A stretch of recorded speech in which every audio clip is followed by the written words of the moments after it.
because I'm looking for somebody to do some performances with Grand Reality, and it's really hard to find piano players that also have headsets. For us. I know, there is very little overlap. I had to send my pianist a headset, so just That's one way of doing it, yeah. that problem, right, yeah. She actually has a Justin, are you question, there? so could be perfect Yeah. I was just to record hand troubleshooting. tracking while playing as well. I was just Yeah, assuming I was we should thinking probably move over to the we Loco can do Dojo like booth for this. if she Yes, could yes, do totally. the We'll cubism do. piece Give me in about Grand 2 Reality minutes, and then like, we'll get it rolling. create a sort of a Okay, cubism I'll environment go and maybe, and stand do over a like video 3 like that. minutes. Okay. Hello. Yeah, that's totally fine.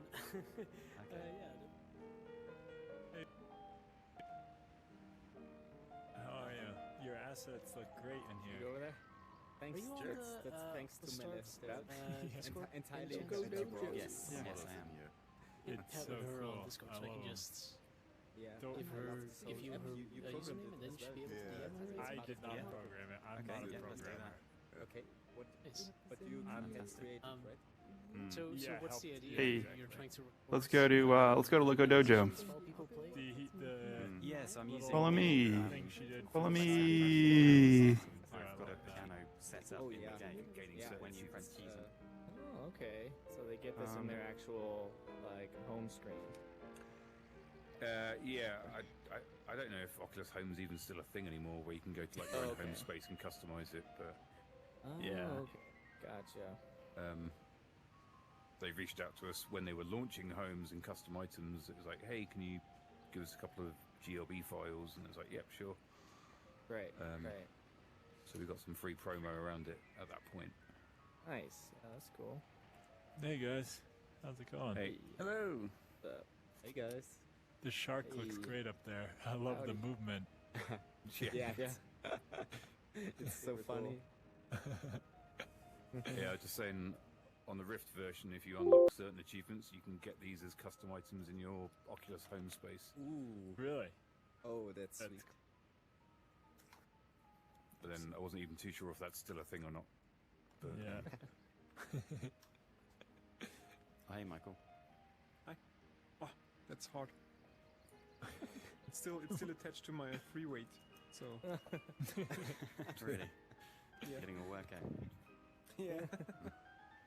And by the way, Cool. you can't use the left controller to enter the pin code when you're connecting. Only the right one. Oh, really? I didn't Yeah. know that. Interesting. We're biased Oh, I know against left hand. because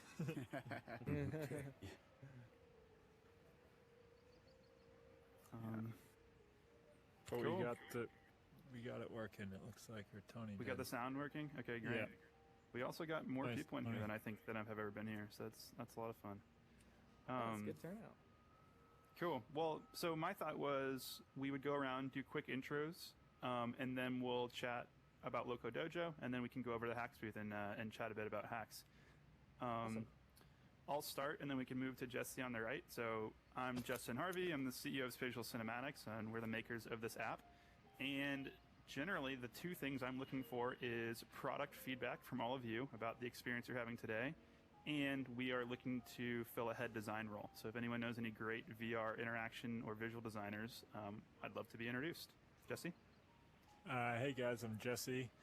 I joined the Spatial Cinematics team on part-time about 6 months ago, and now am just transitioning into full-time, and main focus kind of trying to grow this community and do what I can to help you guys out as developers who are dropping your assets in here and interviewing and making this app really work and a thing. Cool. My name's Sam Watts. I'm Immersive Partnerships Director at Make Real.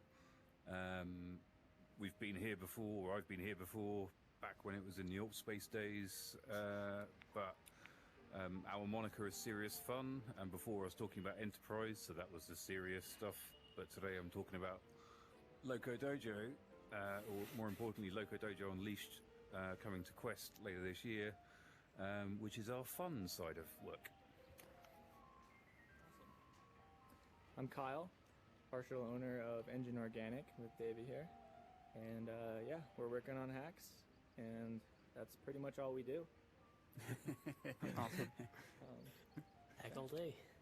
Yeah, Kyle's he's the lead Unity developer on our team, so he does everything to get it working.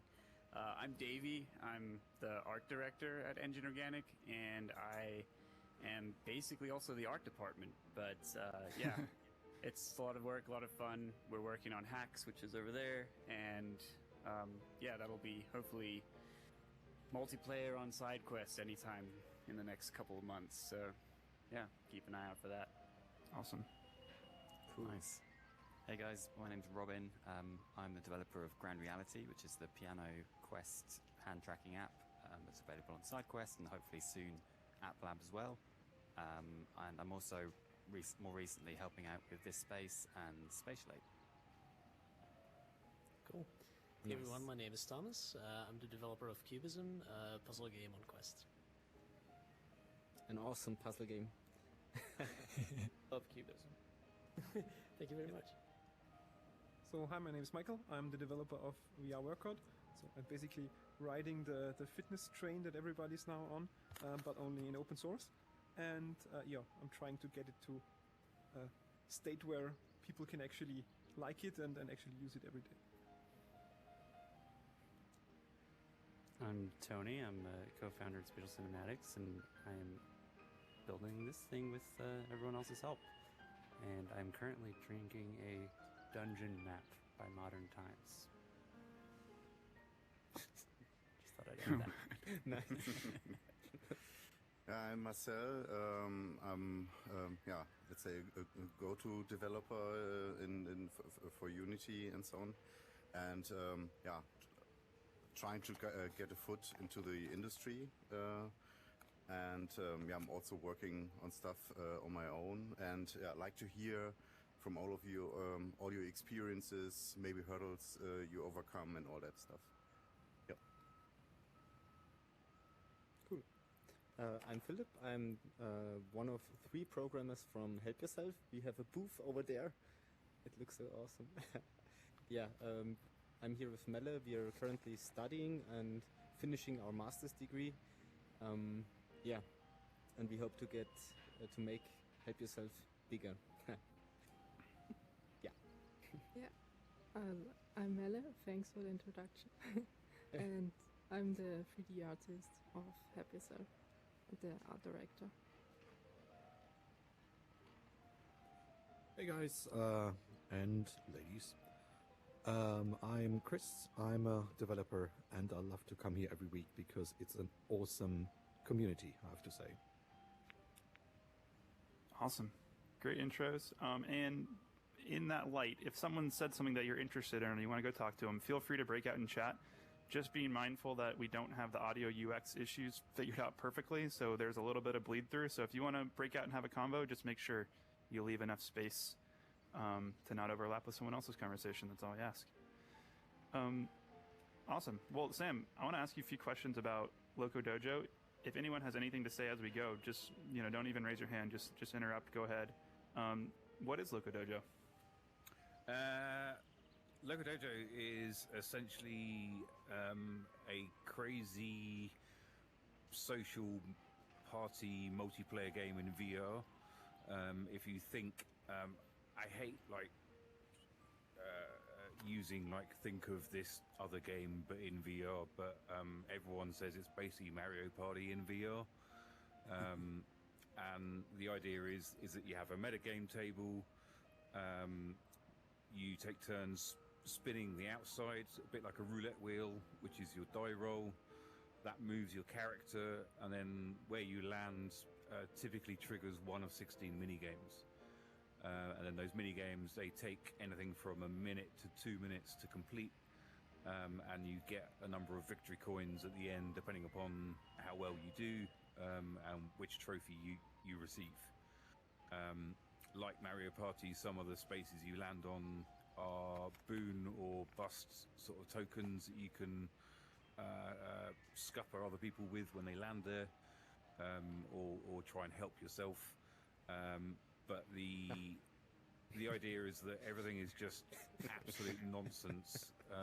In that some of the mini games, you've got nunchucks made of sausages, and you're defending your piglets from bats that are coming out of a volcano trying to steal them. So you're essentially protecting raw pork with cooked pork, or you've got piglets and you've got to put them onto the mother's teat and fill them up and pat their bottoms to squeeze the milk out in time before they explode. Or you've got giant crab claws and you've got to catch as many fish as possible to put into your boat. There's 16 like ridiculous mini games. Awesome. And we see some of your assets here floating above, and then also the shark right here. How did this art style come about?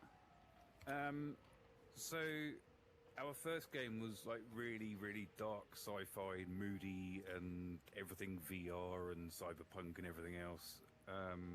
Radio G Racing Revolved, and after that, working on it for so long, since like 2014 to Rift launch of 2016 and onwards, we wanted to do something that was really light and fun and but really based around touch, because it was an Oculus title to do with the touch launch.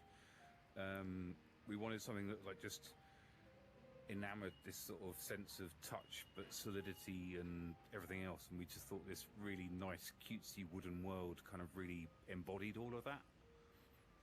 There is like, the Grand Sensei is the main character who congratulates or chastises you, but from here all you can see is the underside of his cloud that he floats on.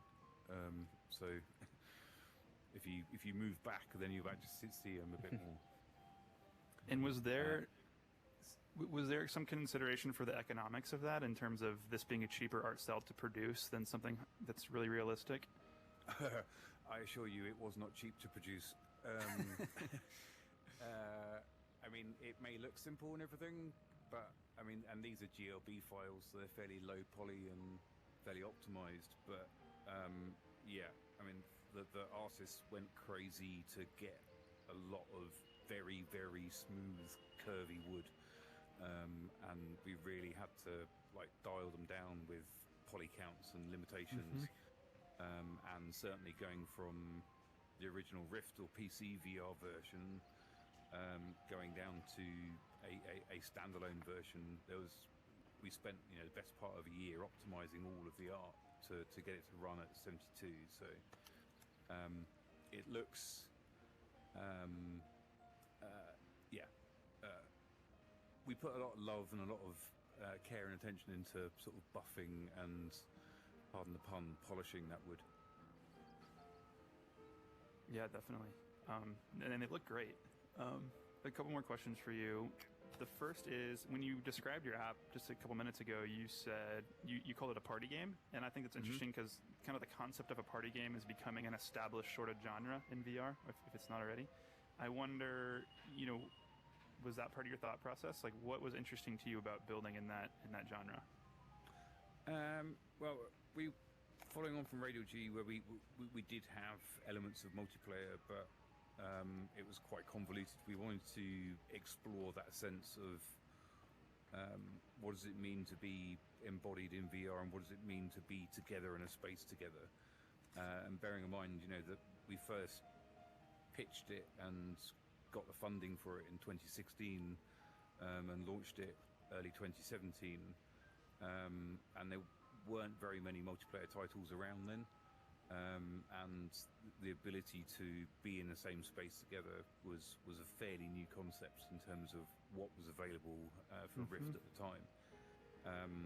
But having done the various sort of early prototype explorations, we knew that it had to be something that involved being together, because that's where VR is really cool.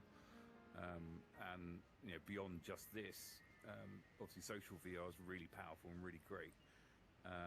But when you've got social aspects plus squirting milk or chum or chucking pigs or whatever at each other at the same time, then it just adds that sort of release of sense of fun and complete escapism. No, for sure. And lastly, this has been in the works for a while, so I'm curious, what's your approach to taking IP and then launching it on multiple platforms? And how have you approached distributing for Quest specifically? Well, I mean, again, and I don't want to keep on harping on about Radial G, but we learned a lot from that in terms of we started development on that in 2014 with DK1s, and we learned a lot then about what is comfortable in VR. But at the same time, you know, Unity VR support was pretty rough. The early Oculus runtimes were very rough. Going through DK2 and then having positional tracking for the first time, thinking it was going to be a Steam title, then Oculus came along with their store and then making it an Oculus title, and then getting it onto Steam and then turning it into a PlayStation VR title.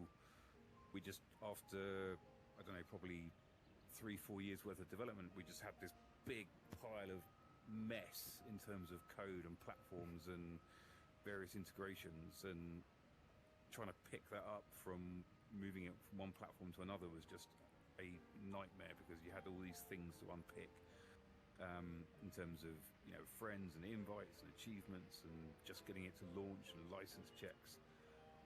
So we knew from the onset when we first started developing Loco Dojo is that as a multiplayer game, it has to be on as many platforms as possible, because you need to have as many people with it to have that pool of people available all the time to be able to ensure you've got someone there to play with. Otherwise, it's just going to die on its arse. And the whole code base and everything, along with Oculus Runtime and Steam and PlayStation and everything else, having matured at the time, you know, it was designed from the onset to be neat and tidy, multi-platform, easy to integrate all the various platform elements, chop and change and add new ones without having to sort out all this mess every time. Mm-hmm. And through this process, is my last question, is this indicative of an aspiration for MakeReal to make games a bigger part of its business over time? It's certainly an aspiration to make more products, more of our own IP. We do majority of our work, you know, I alluded earlier, our moniker is Serious Fun, and that kind of neatly maps to the 70%, 7 letters of serious for the enterprise sort of agency bespoke content that we create that is done at a profitable day rate and keeps us going, whereas that also feeds into the 3 letters, 30% of fun, that allows us to explore and experiment and make our own things. Where, you know, the Venn diagram of that crosses over shows that there is now enough of a marketplace growing to start creating more off-the-shelf. But you can get somewhere in between. Yep.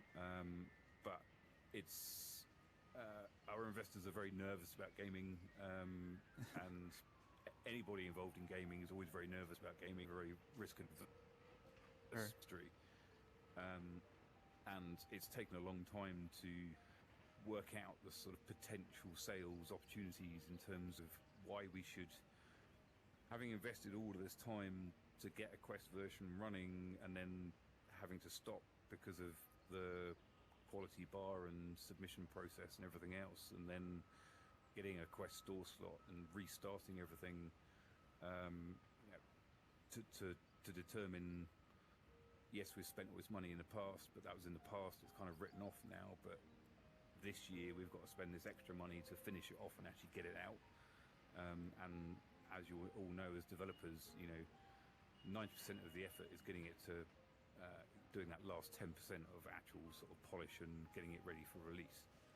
So yeah, we've got you know, people, I wouldn't say slaving away, because we have a very good work-life balance and stop work at 5:30 every day and don't do weekends, but yeah, we've got a very tight schedule in terms of what we need to do in order to get it submitted, to get it through QA, get it ready for launch. We know when our launch date is, it's just that we're not announcing it yet until we know for sure we've actually passed QA and are ready. Yep. Yeah, I think our team can relate to that as well, trying to get this out the last few days, it's sometimes hard to even conceptualize what needs to be done until then we'd be like, okay, well, we'll launch it tomorrow. And then tomorrow would come and we'd be like, okay, here's 10 more things that need to be done. And then we do them, and then we say, okay, we'll launch tomorrow. And then, eventually you do get to the end of the list, which we're starting to, but it's definitely an interesting process. Yeah, I mean, to a certain degree, you just have to get to a point and you just have to accept what is good enough.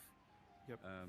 And then, add things to the V1.1 list, and prioritize in terms of what you want to do. But as with everything these days, everything is a community effort. So we want to get the 1.0 version of Loco Dojo Unleashed out. We've got ideas of what we want to do post-launch, but ultimately it's all about what people are actually playing and then feeding back. Part of that, thankfully, with the PC launch, we've got a few, and the arcade has been hugely popular in LBE for the past few years.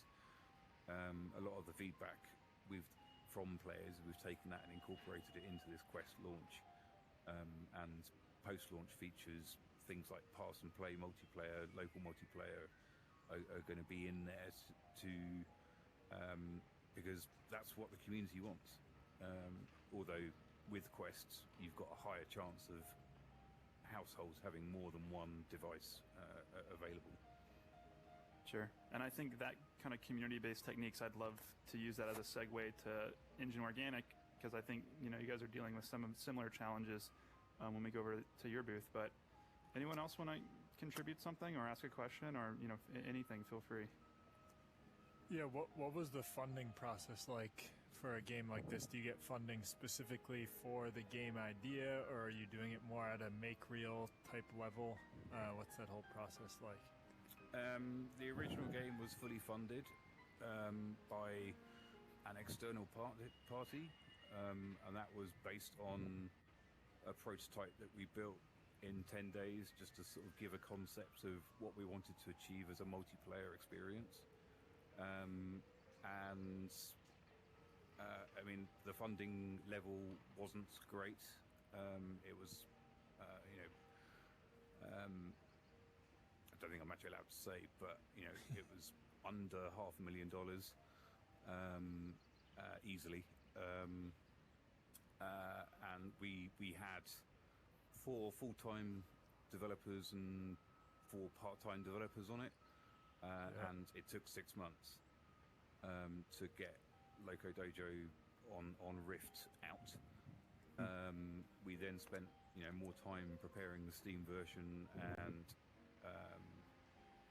starting the process of the Quest optimization, etc. But yeah, the rest is now internally funded by with an amount that we have agreed that gives us enough development days at cost to create the feature set that we want for launch.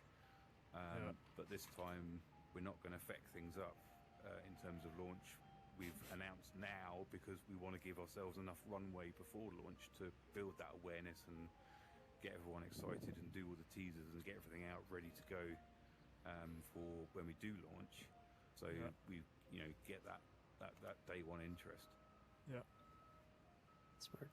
But right now you're in Quest QA, like that final process? Not quite at the moment, no. Gotcha. So how many people are working on the game at this moment? At the moment, we've got, I would say 1.5 developers on the code side. The art is mostly all done. The design has mostly all been done.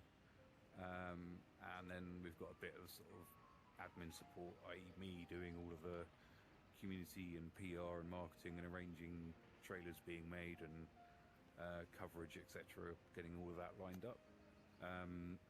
But that's just like this final sprint. The developer he basically did all the original Quests optimization up until the point we stopped a while ago.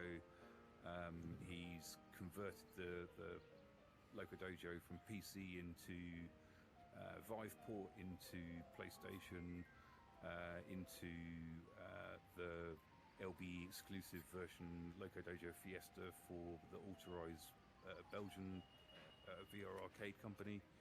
Nice. And yeah, I mean, the poor guy's probably sick to death of Loco Dojo, but he's got, the absolute library Locopedia knowledge base, really. He knows the code base on the back of his hand. Yeah. Sort of. Yeah, nice. So, I got a quick question. First off, love the artwork. Great job with that. So now that Quest and Quest 2 have become so prolific, are you at all sort of tempted to go down the path of adding cross-play support, so providing support with like Rift and Quest, or do you think it's just like Quest is such a big market, it's not even tempting? Yeah, I mean, I did say before about obviously supporting as many platforms as possible for multiplayer to make sure we've got a bigger pool of players available across the world, across the regions, at any time of day. And that was our original intention. But at this stage for launch, just in terms of what is efficient in terms of development spend, we are focusing on getting everything shipshape for Quest multiplayer. I mean, the game did okay on PC VR, and the user base is okay, but at this point, the game on PC VR is 3 years old.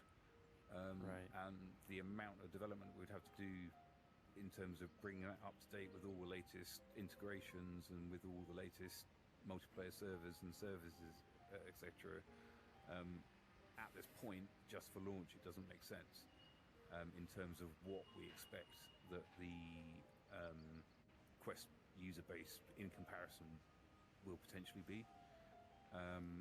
But moving forwards after launch, assuming it's a real catch-22 situation, we want to make sure that we don't leave our sort of supportive community behind, but at the same time, the ratios, it needs to be a logical business sense, which can be a difficult thing to explain to gamers sometimes. But at launch, we will obviously be running a lot of opportunities for people with PC VR to gain access to the Quest version. Got it. Well, cool. But yeah, unfortunately, the maturity of digital storefronts in terms of how you control cross-buy, they aren't there to give us that finesse in terms of, for example, being able to everyone up to a certain date, enabling them to get access, not afterwards or something like that. Mm-hmm. But yeah, moving forward, it would be great if we can bring all the other existing platforms back up to speed to give that wider pool. But ultimately, I think the biggest player base is going to be on Quest. I agree. Okay, thank you. As a developer now, and you are at a stage, I would say, that is really advanced, and you're working 3 years on your apps already. As we are here at Special Ape, and this is a community-driven area, I would say. Besides, it's done by Special Ape itself. What do you think would be interesting or important for you to get now prior to the launch from a community like this? So what do you expect, or what do you search, for example, here? Well, feedback is one thing, but feedback is always dangerous. Because you have to prioritize what is logical, what is sensible, what actually adds value to the experience. We do want to be opening it up to the community before launch, my background is MMOs, so I know all about alpha and beta tests and getting server loads and getting people in to stress test and play a multiplayer game as much as possible beforehand, because yes, there's 30 of us in a development team currently, I can't necessarily just pull all 30 people and make them play the game continuously for days on end to test, a variety of multiplayer features and aspects. And sort of what we think makes a smoother multiplayer experience, getting people actually using it in a real world example and getting that feedback is key, as opposed to us being really au fait and really familiar with it, using it how we expect it to be used, because people never use your experience how you expect it, and ultimately it's leading up to feedback and the data in terms of what they're enjoying, what they're not enjoying, and where we can polish and where we can improve and where we can iron things out in the future with future updates, but also understanding which mini games are popular, which types of interaction people are having fun with, and then how that then feeds into future content and future games that we design. In that sense, are there any major changes between this Quest version and the version you released prior, based on the things you've learned with so many people having already played the game? Yeah, I mean, we're adding more single-player stuff to do, because it was designed as a multiplayer game. It was only at the last minute it was heavily suggested that we should put some single-player stuff in, which is where the solo challenge mode came in. So we've expanded upon the single-player elements. We are expanding upon kind of the guides and the tutorials and explanations of how to play the minigames. We thought they were all super simple in terms of the interactions, but quite a lot of them people seem to stumble them. Some people seem to really struggle with. But also the multiplayer, to get around a multiplayer game takes 40 to 50 minutes if you all know what you're doing. If you come into the lobby and you search for a game and everyone's in a game already, it's quite a long time to wait, or you have to create your own. So we've introduced like a speed multiplayer version where you just play 4 rounds and it's about 10-15 minutes. So there's going to be a lot higher churn in terms of turnover of people being available to play multiplayer. And then bringing in all of those Oculus Quest platform features in terms of deep links and friend invites, and being able to pull people in from the mobile companion app and going in as a party and that kind of thing. That's where the sort of cross-platform support starts to break down a little bit. But yeah, I mean, we've added enough features to warrant the unleashed element. It's not just a pun on the fact that it's on Quest and you haven't got a tether, although that's part of the reason why we chose the name. But also, there's been a lot of tweaks and changes just in the background in terms of physics and stability, to make sure that it does run as smoothly as possible, with people across multiple regions, not just the same region. And then to build upon that. How do you test for that? Like, especially since you mentioned there's only like 1.5 developer on it, like, to test while you develop a multi-user game must be quite a challenge, right? Like, well, what's the process there for you guys? He's got multiple kits and multiple quests and runs multiple instances. We have a lot of glass heads to run, dummy headsets on. Nice. Friday, like ventilators. Yeah. Friday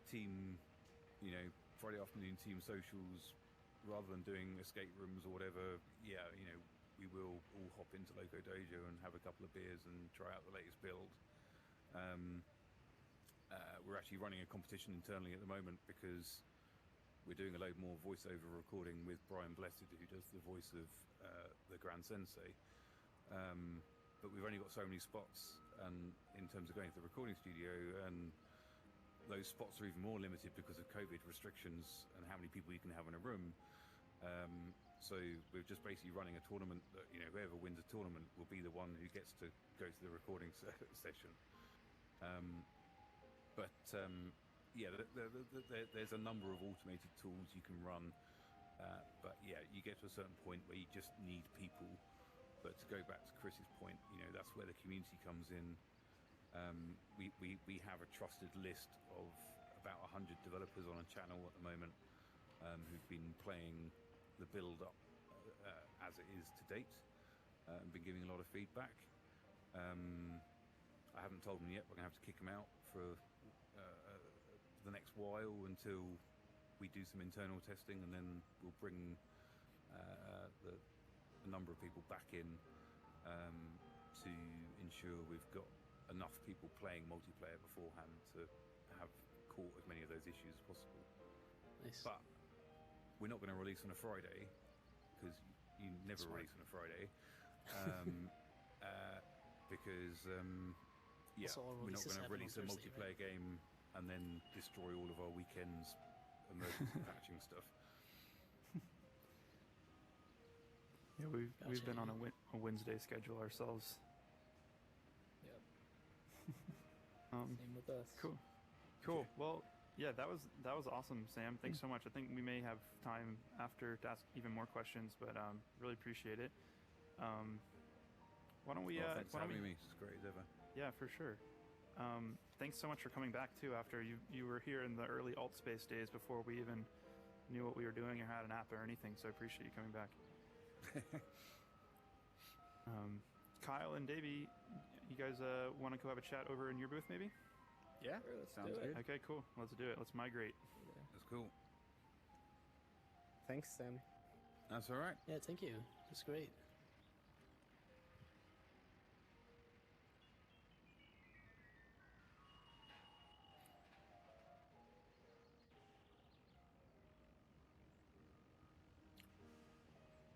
Oh, wow.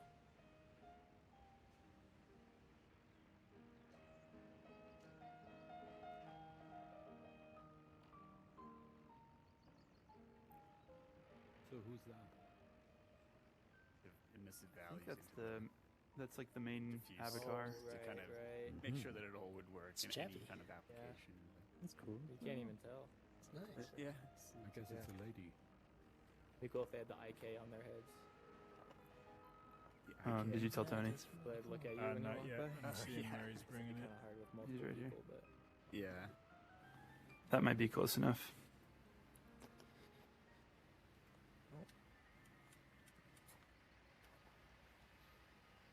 Oh, you Sweet. can run videos in here? Yeah. Like a shooter. Yes. Yeah. Something new every week, Thomas. Nice, yeah. It's very good. Very good. And just by the way, like we're really committed to making this more interactive for the audience over time. We're going to build out features like polls and voting and all that kind of stuff.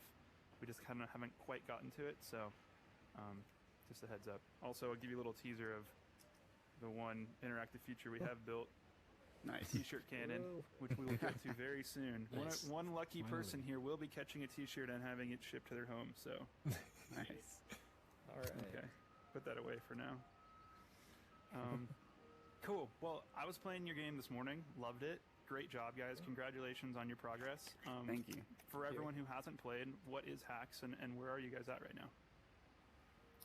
Well, HAX is a first-person sci-fi shooter, and we are still in a very early demo stage. It is entirely single-player at the moment, although the hope is to be multiplayer in a month or two, and ultimately it will be a multiplayer game, and that's pretty much what it's gonna live and die on, is its multiplayer capability on Quest. So, Yeah, great. And that would be the first thing that I would actually be interested to hear from you guys about is like, do you Sam mentioned a little bit about if you have a multiplayer dynamic and you want to play test, or at least if you want to even just offer a good experience to early users, there needs to be activity already happening on the app. There needs to be games you can join, lobbies that are active, that kind of thing. Do you have a plan around that? Yeah, so, it's just 3 of us working, so obviously we can't test many people in a match just ourselves. But luckily for us, we have our Discord server, and we've been getting a lot of guys coming through there, a lot of pretty diehard fans already. And so for us, it's going to be pretty easy to pick out 10 to 15 more people who help test us with multiplayer. Mm-hmm. And they're just super eager to get started on it. They're willing to overlook developmental things and bugs and stuff like that. So we're just really lucky to have something like that. And do you have any community tools that you've picked out or are using already, like Discord or Twitter or anything like that? Well, yeah, Discord has been pretty good for us. We get a lot of people there, at least a couple a day, and people are talking a lot on there all the time, sharing content, and we have a shooting range in game too, and they like to compete for the highest score on that. So that's probably our most active community right now. Definitely Twitter is getting there. We're trying to grow the following there, but it's not the constant conversation that we have on Discord with people. Mm-hmm. And first-person shooter, that's kind of an art in itself, right? How did you guys pick this genre, and are there other FPSs that you've been inspired by?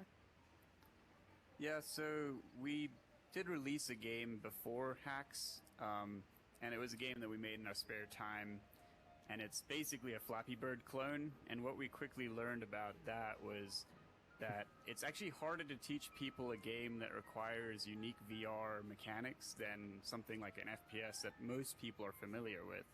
So kind of the failure of our first game, not really failure, but like lackluster reaction from people was to try and focus on something that was more our passion as well as what people out there want. And the FPS genre, we felt really needed a solid shooter in VR. So we chose it because it's the number 2 game genre of all time, and pretty much a much better bang for our buck as far as what we're going to invest our time, our money in trying to get a player base on. What's number 1? Flappy Bird clone. Number 1, I believe, is like the action adventure. Okay. Or Grand Theft Auto kind of the stuff, or In terms of what? Oh, just like most popular game genres. Okay. Best selling, I guess. Yeah. Okay, great. How long have you been working on this? It's been about a year now. Yeah. I gotta say, for 3 people in a year, this is extremely impressive what you've done. I mean,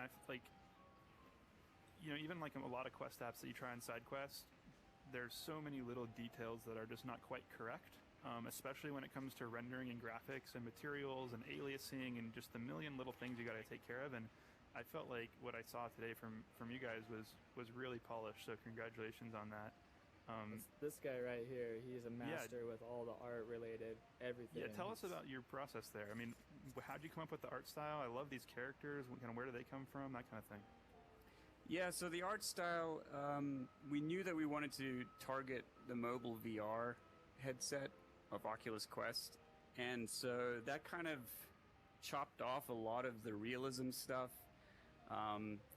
We didn't want to fall prey to a lot of the early first-person shooter kind of choices as art style of going for photoreal and then having to downgrade to Quest. We knew we were starting with Quest, so we wanted to be like something that would run smoothly, something that would look good.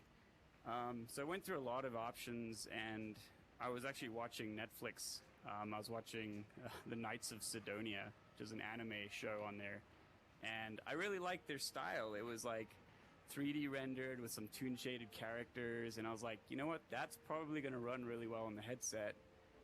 And so I started playing around with different reference art on like Pinterest and looking up what other people had done, because nothing's original. You can only grab and recreate from what other people have done. And started putting stuff into the headset, and that's where it really kind of came together. I learned very quickly that on environments, much like that booth over there, having a black edge on your geometry on like the hard corners really hides a lot of the aliasing. And so, that started to fall into place. A lot of my environments now all have, darker outlines around the edging. saved a lot on, beveling the geometry.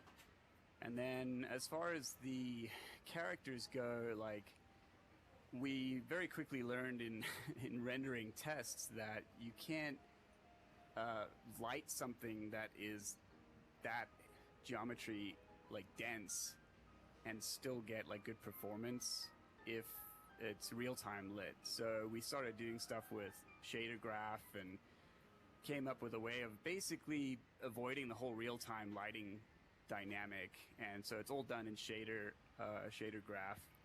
So it looks like it's got, real-time lighting, but it's not. It's just fake. The shadows, of course. Yeah, and then no real-time shadows either.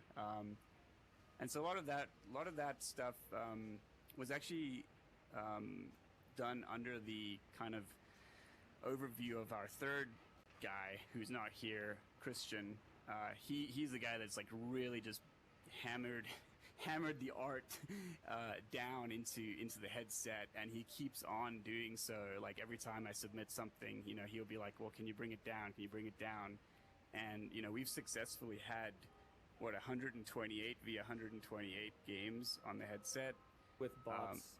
Yeah, with bots. So, yeah, it's pretty insane, with LODs and things like that. But yeah, Knights of Sidonia was probably the primary reference material that I used, and went from there and just, I wanted to have like emotive faces that would eventually, hopefully the next headsets will have mouth tracking so you can speak and you'll see the animated face. Something expressive, fun, but also we didn't want to go too serious, like with the art style. We didn't want to go blood or gore. We wanted to keep it, much more PG-13 than say Onward, where there is blood, and we just think that would be more appealing to a wider variety of players, and we don't want to anger any moms right now. So we're also, Kyle and I at least are, we're big Halo fans. We kind of grew up on Halo. Same. So we really appreciated, that sort of feeling of a shooter over the blood and guts of a mill sim. So, and it's interesting you mentioned real-time lighting, because that was the first thing I noticed by far was just the hallway. And it's such a small thing, but the evenness and the crispness of the way that was rendered and lit, I think, is super rare. Most teams are just not paying that kind of attention to detail. And this is perhaps unreasonably generous, but when my subconscious, what it evoked subconsciously for me was stepping into Half-Life Alyx for the first time. And not necessarily the photorealism or the tremendous detail, but just sort of that feeling of crispness, that the lighting and the way things are rendered just are really balanced and fresh. And I think it's awesome you guys are able to do that. Thank you. Yeah, that's also in part due to Christian wanting so badly to render it at twice the resolution. So that's one of the things that gives us that range, especially in a shooter. A lot of first-person shooters, you end up shooting at like this tiny little pixel head, at a distance, and we knew right off the bat that wouldn't work for, especially the Quest 1 even. Luckily now with Quest 2, it's a little bit better. So, we made those decisions of, wanting to render at a 2x resolution for FPS. We also designed our map around bringing the combat in closer, which is something that I learned from Echo Arena and their decision of, making a sports game first rather than a shooter. I believe they said that they wanted the community to come in closer together because it was like, VR is new, it's exciting, but if people are shooting at each other, they're less likely to develop a healthy community. That's interesting. So I was like, well, I want to keep our games tight. I want to keep them close so that people are actually like seeing their enemies' faces and seeing the eyes X out when you shoot them, or, being able to, just really feel that sense of presence that VR offers. That's really important to us, is that sense of like intensity and closeness, and we didn't want to push people away. So Yeah. That's great. Who else wants to ask something? I With got the something. concept of an ego shooter, what is the, let's say, for you, the special idea of HAX in comparison to all the other shooters? So where is your attempt in this case? I'll let Davey answer that one since it was his idea. So we came up. One of the things that I felt was very difficult in a lot of shooters was the utility system. So HAX really stands out in that we got rid of magazines, grenades, sidearm magazines, knife, tablet, all of that stuff. We just kind of got rid of it all, and we replaced it with just a single magazine, which actually acts as like your magazine. We can turn it into a knife or a sword. You can turn it into a grenade. You can use it to hack a terminal. In the future, you'll be able to hack other players in the back. If you look at that robot over there, on the back of it, there's like a port that you can jab somebody with a magazine. We haven't added that Nice. functionality yet, but that was one of the first ideas. Was this Really idea cool. of like being able to hack another player. I love that. That's cool. So that's what I feel like really sets us apart is that, you know, we have this system that is really fast, it's really easy to learn, and it's really satisfying to use for a shooter. Cool. Yeah, and I would agree with you there. I could speak to that. I think what you were going for with the utility system, I think, turned out really nicely. It was a lot easier for me to kind of get the hang of having that same core mechanic be the magazine and the grenade, and I thought it was great. Awesome. You've alluded already to your sort of level design considerations, but obviously FPS level design is a real art form as well. And is there anything that you felt like having an FPS in VR like really gives you like this whole new affordance that you couldn't do on a pancake screen before? Yeah, I mean, obviously the immersion is totally different to a 2D game. I guess there are some things that we are doing right now that we're in development that is only available in VR as opposed to 2D games. If that answers your question. Like there is stuff that we can do in level design in VR that is different and unique. But at the same time, like we really want to, stay true to the FPS genre. And, you're right, like level design for an FPS is an art form. There are things that are, tried and true. Like over the last 20 years, they've been developing this genre, and there are things that work and there are things that don't work. Unfortunately, this map that we have was kind of just the demo. It was like seeing what we could actually fit in the headset and get running smoothly and all of that. So like we're working on a map now that's gonna totally fall more into the true FPS genre map design. It's a challenge, and it is an art form, and it takes a lot more consideration than just putting together a couple of rooms. Yeah. I would imagine if you guys grew up playing Halo, I mean, for me, playing Halo 2 and 3, that was one of the things that was always stood out about it, is the balance of the mechanics and the maps were just perfect. Yeah. Yeah. Absolutely. Yep. And I can attest to it. I'm not as detailed with the level stuff, but all day on Slack, these guys are going over every little detail in this new level. Like, does this angle work? Should this be brought down a little lower? And so, like, all the little things are being nailed out right now, which is awesome. Yeah, and I think that's another point I definitely want to make is like, for our team, we were working, in our spare time on our previous game that really wasn't a game of, that any of us were passionate about. Like, we were passionate about VR development, but working on a genre that we're truly passionate about it's so much more exciting to wake up in the morning and be working on a map that you're going to go run around and shoot bots in than like our previous game was, Flappy Bird in VR basically. And like, there's some things that'll get you up in the morning and some things just won't. So it's important to make sure that you're, being true to yourself in that department. Awesome.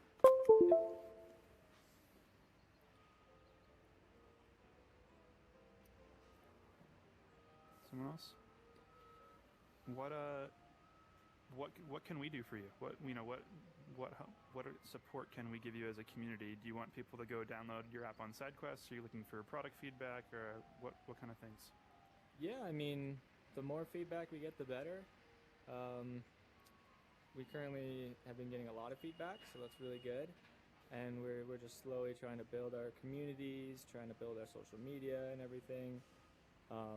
So at this point, it's kind of just on us, really, to just get to work, you know? Cool. But of course, any sort of like outreach with social stuff is great for us. And we can follow you at Engine Organic on Twitter, is that right? So we have an Engine Organic Twitter. We also have a HAX Twitter. Okay.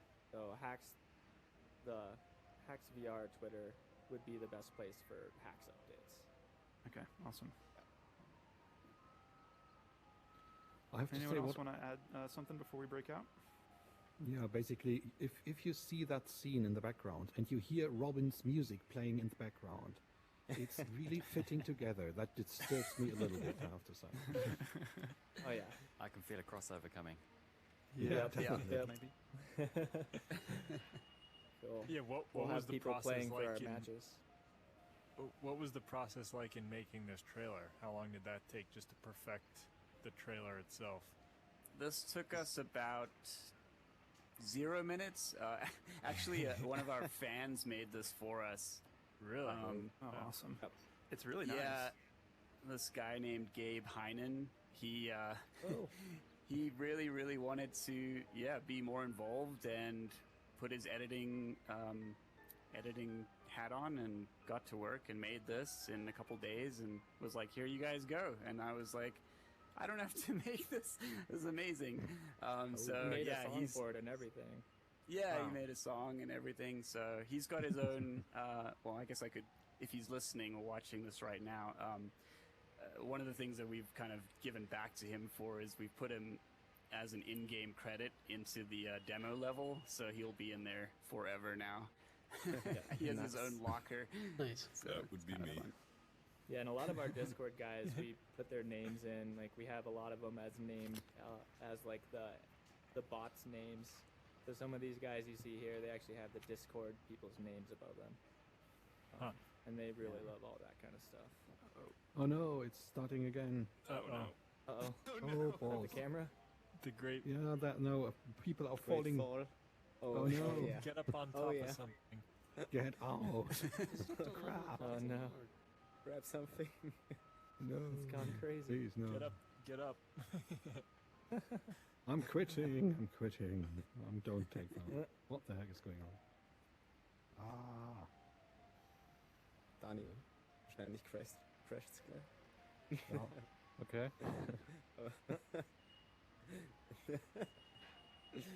It was so funny Uh-oh. last time. Okay. Just waiting. You guys jumped off the ground. Good move. Oh yeah. Philip, do you want to go over to the Help Yourself booth and check that out? Wow, how did you get up there? You're safe up here. Yeah, maybe we can parkour over over to Wait, help yourself. Did you guys survive by standing up here? Yeah. Nice. Until Shame you now, can't at climb least. on the models. That was pretty It's a cool. real floor is lava Yeah, situation. exactly. Yeah. I've never seen one of these robots this big before. It's kind of Yes. intimidating. It's super cool. The design of them is really, really good. I really like it. Thanks. Yeah. I like the Went through a skateboard bunch snow. of iterations, and our other software guy Christian, he's like 25,000 tries is too much. I needed to cut that in half. I'm like, really? So, yeah. Now I think we have like 4 or 5 LODs on this thing now. So it goes all Nice. the way down to like 1,500 tries. Did you say you were doing 120 versus 120 with boss? 128 via 128. Yeah, running on the headset. Crazy. Yeah. What do you think your multiplayer like limits will be? I know there's like other considerations there, but One of the biggest considerations is actually matchmaking time. So like yeah. while we want to get to the place of having like a 16v16 game, and we will be able to run that on the headset. Nice. It's more about like, you know, starting out, Just we're in not this sure that we want to have, you know, like big lobbies like that. And then the other thing Yeah. too that's a They found a consideration solution. is level design is, you know, the biggest time sink right now. It just takes so much time, and designing a big map, even more time. So we're kind of figuring that out Excellent. now, as like how big do we want these maps and these games to be. So it's a challenge, but Yeah. fortunately we're learning as we go. So It's a very good point. Though 16 versus 16 is quite a selling point. yeah, for sure. I lost the game. Did you guys just figure that out on the fly that you could go to safety up there? Yeah, One this is person did it, and next thing you know, we're all up here. birds on a fence. Yeah. Oh gosh. It looks so funny. Oh, you see him up there? Oh, did you see that? Where? No. Vanbo just launched into the sky. Nice. Oh man. That will get fixed eventually. Yeah. Justin. For. Oh no. Oh no. I'm not going down there. Man down. Man down. Did What you just time kick does me or this end? something? Or, No, I just saw you launch into the sky and I was so confused. Oh wait, no. really? I fell down in the grass. I mean, That game? Yeah, me too. I Exactly. had to Yep. exit and Hey, enter the what's game up? because I Yeah, couldn't stop same. anymore. I was like, hey, Venom. Oh, Yeah, I was like, that Just Venom we this just has told to be. everybody you made it. You may just I have just to- got in here. I Nice. just started. The brave people are now I think in Yeah, there's... I It's just kinda got funny, home the from situation school that- and I had to quick get I don't in know here. why it always happens about the hour mark. Last time it was about the same sort of time. For some, It for some really reason, happens. Physics it engine? just The starts physics engine somehow to go wrong. What has a time zone are problem. you? Wait. Where's the server at? Like, I don't know actually. I guess it's based in the US. I don't know. right. Well, maybe it's like in Berlin and it's midnight and No, no, no. I They don't just know. turn their servers off. It just there you go. It's turned into a Everybody come pumpkin. back tomorrow. It's not us. Cool. Well, thanks so much, guys, up there. Yeah, and actually, this Yeah, guy right here, Spartan Venom, is the guy who made the trailer there. Oh, awesome. Oh wow! Oh hey, Nice. nice, good job. You did a great Yeah, job. nice work. Well done. Yeah, it took a Creative. little bit. But it was cool because Um, we also had new stuff that we hadn't shown everybody yet. And, you know, we're just so busy all the time. And he was just like, yeah, I'll do it.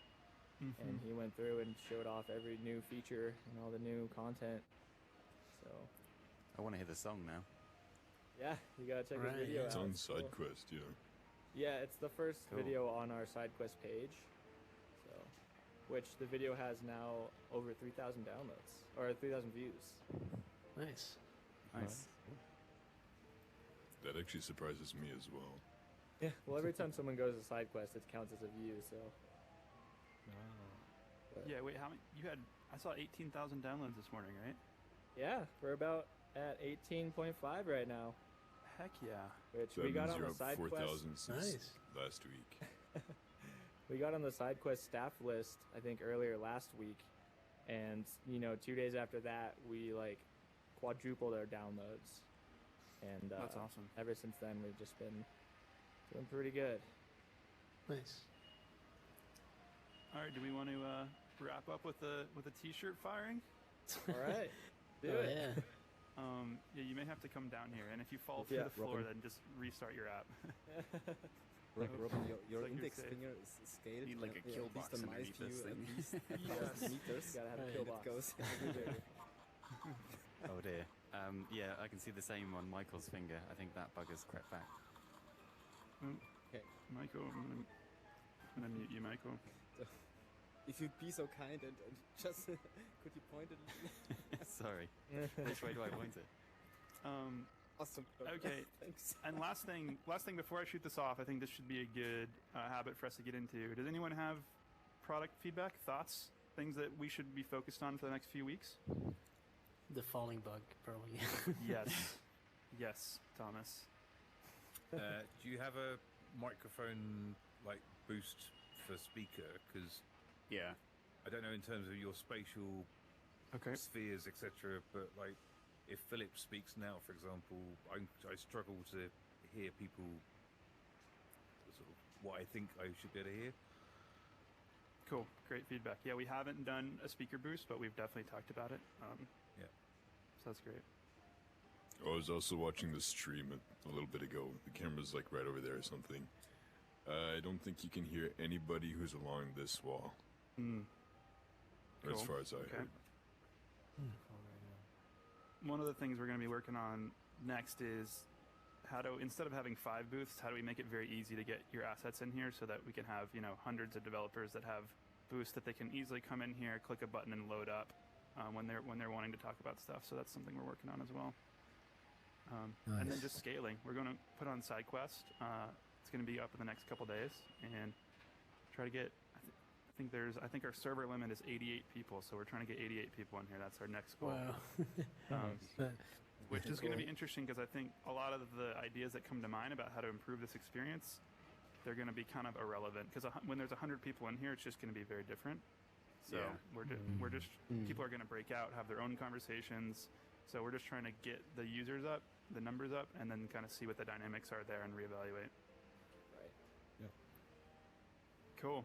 All right, let's do it. Another thing would some kind of reactions would be cool, because Yes. if a talk is over, interview is over, I don't know, I want to clap and give feedback Totally. that it was cool, and now I have to speak and out loud, and I think it's if everybody does this, it gets kind of rowdy and Yes. messy. So clapping at least would be cool, I think.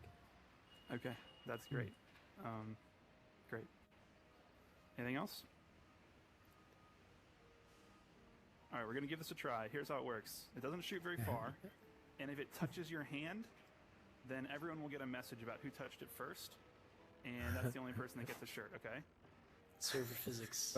But Robin's hand is 1,000 meters Stand closer for me. I've got the hacks. Yeah, Stand should we wherever you bunch want, up? wherever you think gives you the best odds. Here we go. Where are you Alright. going to shoot it? I'm going to shoot from right here.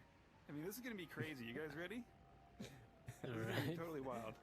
All right. 3, 2, 1. Who's got it? Who's got it? Who's got it? It moved. I didn't even see Oh, Donnie! Nice, Danny. Nice. Congratulations on winning the first Nice. Spatial Ape shirt. Congratulations. Yeah. But you don't have a Clap, body. clap, clap, clap. This is like in the Olympics somehow. Somehow, yes, Chris. Just like the t-shirt With cannons VR of the workout, Olympics. This is just like Cool. So, like, Exactly. kind of the ancient Greeks first launched the t-shirt. Yeah. our 2 things we're trying to work on is building out profiles so it's easier to get your content in here. And then we were going to do like 10 or 20 little fun things like this that kind of break up the event and make it a lot more interactive. Nice. Yeah, Easter egg hunt was a great idea. We wrote that down. You said that last week, Chris, right? Yeah, we have it in our project roadmap now because I think that's a great one. I guess I have one suggestion maybe. Yeah, what's that? Possibly to have like a little like stage for the interviews, because that way like it kind of creates a space that people can respect as like that's where the interview's happening. Now I can get up close and because otherwise like it was kind of hard like being over here and there's like a whole bunch of people. Oh god! Where? Seek refuge. Seek Wait, refuge. first, as soon as you're on. Oh wait, I saw somebody. Whoa. Oh shit! I'm hitting my ceiling now. Well, Well, I guess that was a bad idea. yeah. Instant Yeah, ejection. exactly. I'm on top The of space anybody. is spoken. That is not accepted. There will be no stage. There will be no stage.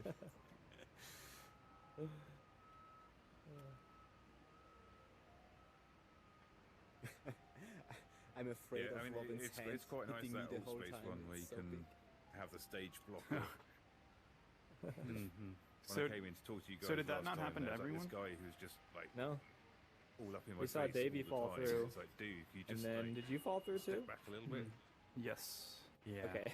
Yeah, and that's a good point. I Interesting. think We've all been here. we definitely need to have, when there's 88 people or more, moderation's going to become way more important. Yeah. Or personal Yeah. space, I guess. Personal People. space, And that's all that.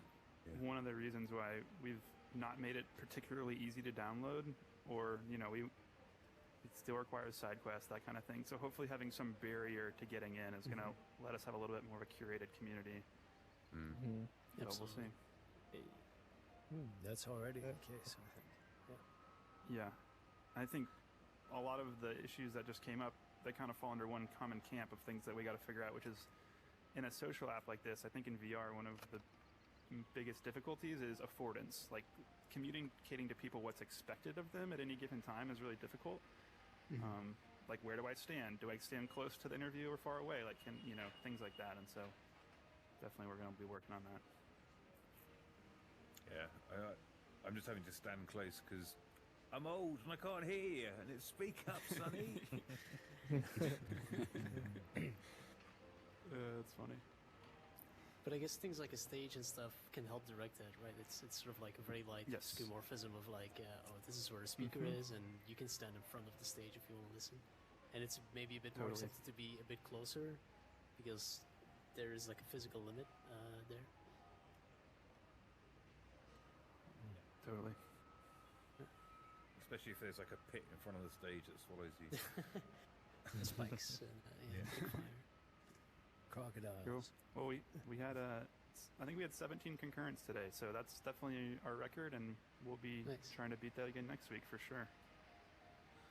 What are you using for your multi-user service? I'm just curious why your limit is 88. We use a combination of Mirror and Vivox. Right. So Vivox, I believe, is voice, and Mirror, I think, is positional tracking. Yeah. We don't have a strict limit of 88. It's just that's what we've capped it at. Just because we haven't stress tested it. Yeah. Just because we like that number. Yeah, I mean, we use Photon, and it's like, over 100, you have to start paying for it. Yeah, we looked at Photon, and we looked at Normcore as well. Right. And the direction we went ended up being quite a bit more developer effort because we had to, you have to set up your own server instance, and there's networking and there's stuff to do. But it's the audio quality I'm really happy with, and it's been very flexible. So yeah, Vivox is really good. The problem we've got at the moment is when it's loading, all the voice drops out. So between like the metagame and the minigame, we need to sort out that voice continues. I see.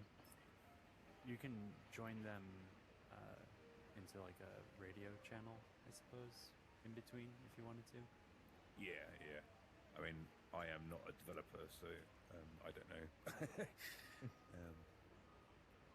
But yeah, I'll put either one or half onto that at some point.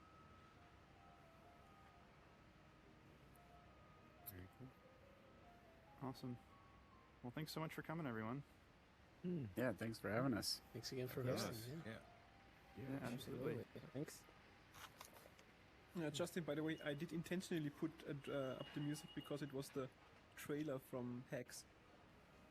Gotcha. I wasn't sure. Yeah. But you saw that I muted you. That means our messaging system is working properly. Yeah, I saw that you muted you, and I clicked on the message that I was muted, and I thought I was unmuted, and I was talking, and nobody reacted. So okay, everybody's ignoring me until we realized, I'm muted. We did it on purpose. Anyways. Oh yeah, the other thing too that's going to be coming out in the next week is the book that we've put together with all the interviews from the last 6 months. So we're going to make that a page on our website. Every time someone's quoted in the book, it's going to be linking to their Spatial 8 profile, which will be also kind of unveiling our new profile feature. So definitely everyone keep a lookout for that over the next week. We'll be sharing it out. Better make sure our profiles are accurate then. Yes. But can I Yeah, click if you want the that link? clout, Sam, you got to be ready. Yeah. Maybe you should do something in the community when we are clicking on the avatars and we are following someone. So maybe the first one who's following 100 persons will get a reward. I like that. Or like every time someone follows you, you grow an inch. Nice. It's really big in spatial ape. Yeah, he's big on spatial. Vertically or horizontally? yeah, in waist size, you grow an inch. That's funny. Yeah, I mean, everyone. How many people are sat down right now? It's me. Pretty much everyone. Yeah. Not for a minute, and now I'm back up. Sure. There you go. Yeah, I mean, it's You can see it on the Similar. hands I was when the hands were wondering why everyone was taller than me. Yeah, dangling. Yeah. Because I'm standing up right now, and a lot of people are much, much taller. How tall are you in Ready? real life? Like 5'11", something like that. So- 5'10". But I don't want to. Wow, I'm not super that's tall. tall. But I'm also 5'11", I think. Like a meter 80. That's 5'11", right? Maybe your floor tracking is different? Maybe, yeah. I guess so too. Oh, yeah, it is. Mine yeah. goes right through. Looks like I cheated. I do think catering to seated is the way to go long term. I mean, I would love in the not so distant future, I would love to have a keyboard with me while we do this. Right? If we all had keyboards and we could be like showing browser windows and stuff, this would totally go on another level. Yeah. In which case, you need like a board to display something where you could, you like a message board or something where you A could Google Doc, basically. a shared space. You type something and put it up You there. should be while able to do somebody's that doing with the Oculus update for the Bluetooth keyboards. I think that Yes, might be I coming haven't. Does anyone have one of those keyboards? it. Yeah, I No, do. because in No. England they're end of Yeah, life, and you can't I'm actually using it. buy them. How are Yeah. they? Weird. Yeah. K830. Does someone who has one want to tell us what that experience is like? Yeah, it's okay. It's only in the browser at the moment, so it's the Infinite Office extension. So it's using their 3-window browser environment. So it doesn't extend into any applications like Immersed or vSpatial or anything that I would consider more productive. It's kind of an experimental feature. But it is nice. I mean, you can see your fingers, and it's basically real time. So That's awesome. You can't fault it. It's a much different experience typing. Like in Immersed, they used to have a thing where you would have a virtual image of a keyboard, and you would size it to fit your existing keyboard, and you could type, and the letter that you typed would be highlighted.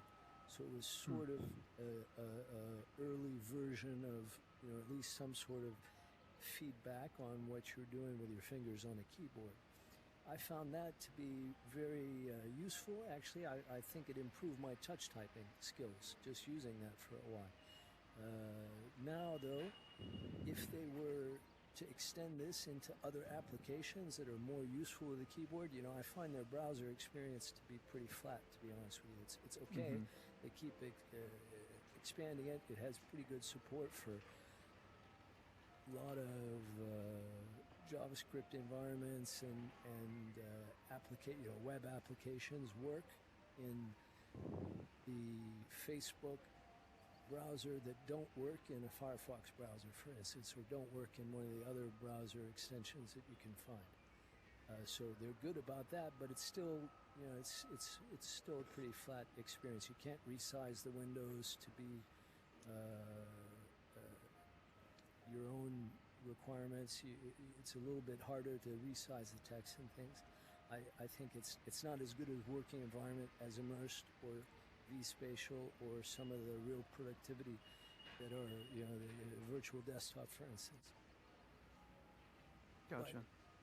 But I think But if they start encouraging. moving, if they move the keyboard into those other guys, if that becomes an API kind of feature, I think it's definitely going to be the future, and for more keyboards. I don't know how they got stuck with the K380.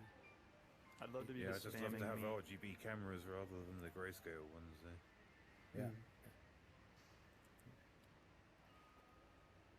I don't think we're far off though. I mean, you guys, anyone think that there's a chance that the Vive Pro 2 that comes out on Monday is going to have color pass through? Maybe. It's not going to cost $300, though. I imagine. It's $800. Oh, It's not going to be consumer either. Not necessarily. Those prices came from a placeholder store listing with placeholder prices, I'm sure. You're not putting too much stock in them, basically? Well, I hope so, because the price that they had, that they said was listed for what was essentially the Focus 3 was like $1,700. True. So, but I mean, you can speak on this probably better than anyone. For a dedicated enterprise deployment, is that a problem? yeah. When you can go to Best Buy or Walmart or Target or whatever your local store is and buy a Quest for 300 quid, the enterprise organization then turns around and says, why are we paying 800 or 1,000 for the same headset? You have to do a lot of explaining what the price difference covers. But a lot of our clients, big auto manufacturing and automotive, etc. Yeah, they're interested in the super high detail, $6,000 Vario, etc. But most of our clients in the sort of L&D sort of office-based space, they don't need that, and we wouldn't encourage them to spend that. Yeah, that's interesting, because L&D is something that the whole company ideally is going to be broadly used, so you need a lot of headsets, I guess. Yeah. Because for knowledge work, like if you're an architect or you're an animator at Pixar or something, I would think that you want the absolute best headset no matter what. And if you're an employee that costs, if you're being paid $300K a year to work, and this is supposed to actually change your workflow, then $1,000 versus $2,000 almost completely irrelevant.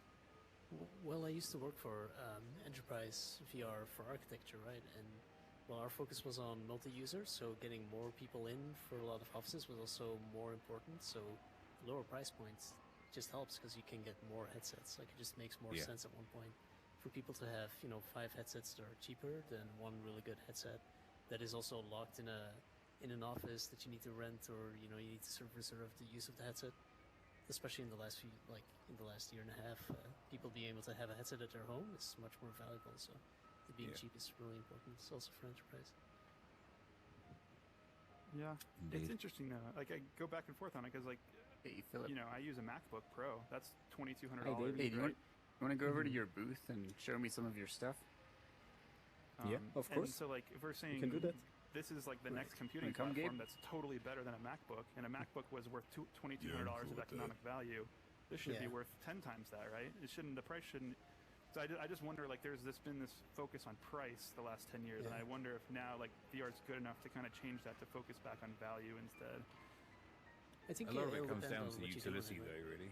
I mean, most people are still buying a headset in enterprise, and they have one use case for it or one application.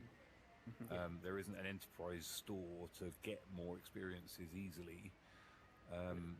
There's only certain enterprises which are understanding it's a tool within a tool set, and there's multiple uses, and it's not just this one purpose device. No, I hear you. When more of them get beyond that stage, then they'll understand why they can spend more on it, because they can have much more use out of it. Yeah. That's a really good point. That's something we struggle with some clients. They had the idea of we need a VR app for architecture. Well, even in architecture and engineering, there's so many different use cases, right? where you have to do the effort of saying like, look, we do this specific thing, and if you want to do something else like visualization or something, there's other applications. Like, yeah, we still haven't gotten past that. There's a little bit of chicken and the egg too, though, because some of the more high value applications I'm talking about, they require 4K resolution, they require eye tracking, they require a lot of things that are prohibitively expensive to implement at a $300 price point. And so if we want some of those things, like, someone's got to develop a premium headset to get there to begin with. Are they really essential for certain things? Like, I think the biggest hurdle that needed to be overcome was usability, and that's what Quest is sort of facing right now, right?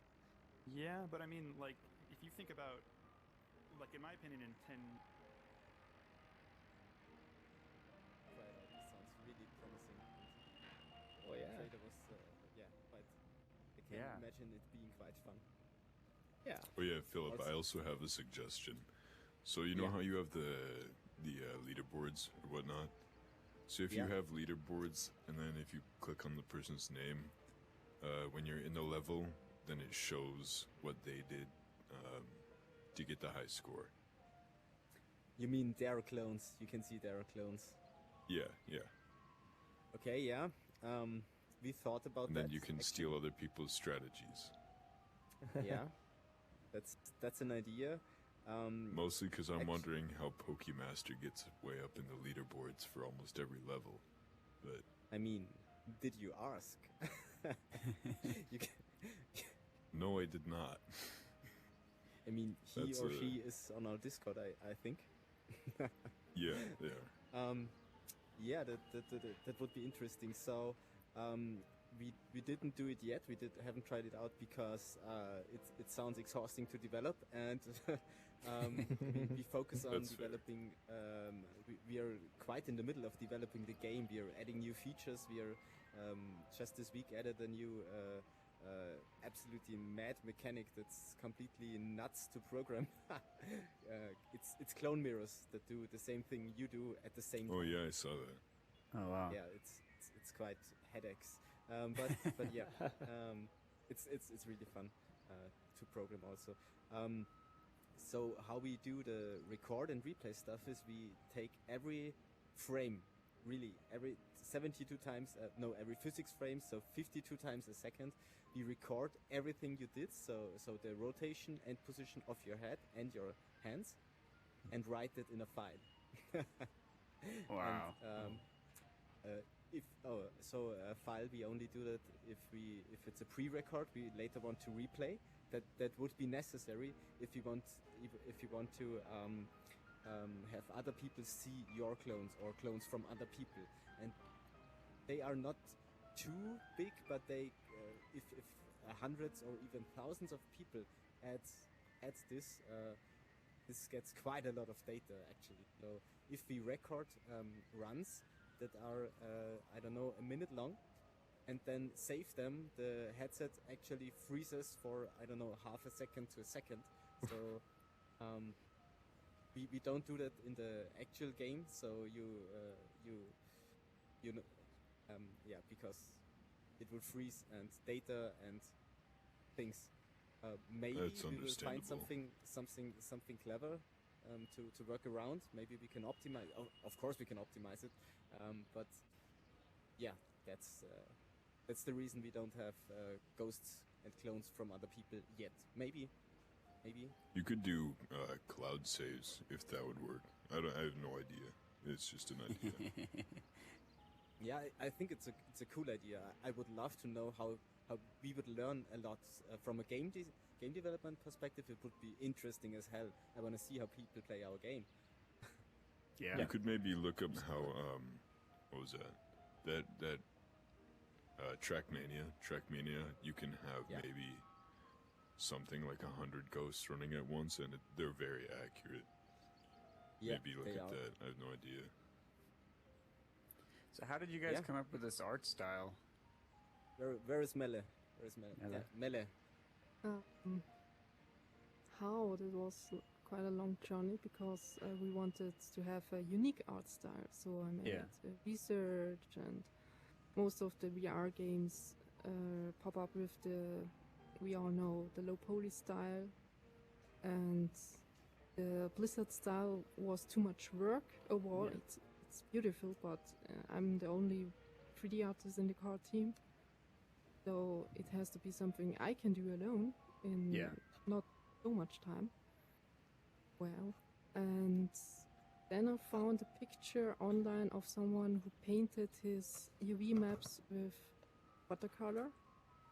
Nice. And scanned it and made a little car, and I thought that looks really, really nice. Then I tried on a trash bin, tested it in Unity, and combined it with digital drawn hatchings over them. I made them in Substance Painter, and we all said, yeah, that's it. That's the art style.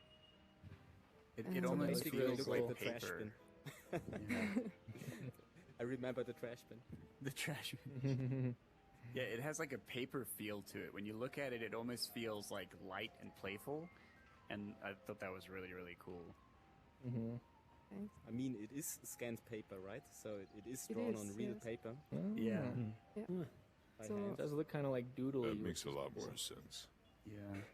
Wait, so you print out the UV map and then you paint on it? So the main character and enemies, they are really, really hand painted. I printed the UV map, took my light tablet, painted over the UV map with my watercolors, and worked on it in Photoshop, so like color, etc. The other assets, I don't do them really analog. I have made really many watercolor texture atlases, something like that, like a gradient and something. So I can scan them, and now I have a really big library of scanned watercolor textures, and then I bash it together in Photoshop. So all the grayish stuff is watercolor, and the black hatchings are made digital in Substance Painter. Nice. Really cool. So how big are your average textures? Do you have atlases you're setting together? Yeah, it's a thing. So every asset has a unique texture. So I can't use a texture atlas like in the standard way. But I really put a lot of time and effort in making clean UV maps. So, for example, the top of some of the barrels are overlapping because they're using the same texture UV shell. And so I spare UV space for making the UV then a little bit bigger, so I have more textile density to use. And like we have other assets, like the I don't know the English word right now, but there are also 3 assets. They have one UV space, and some parts are overlapping to spare time and UV space. Oh, that's cool.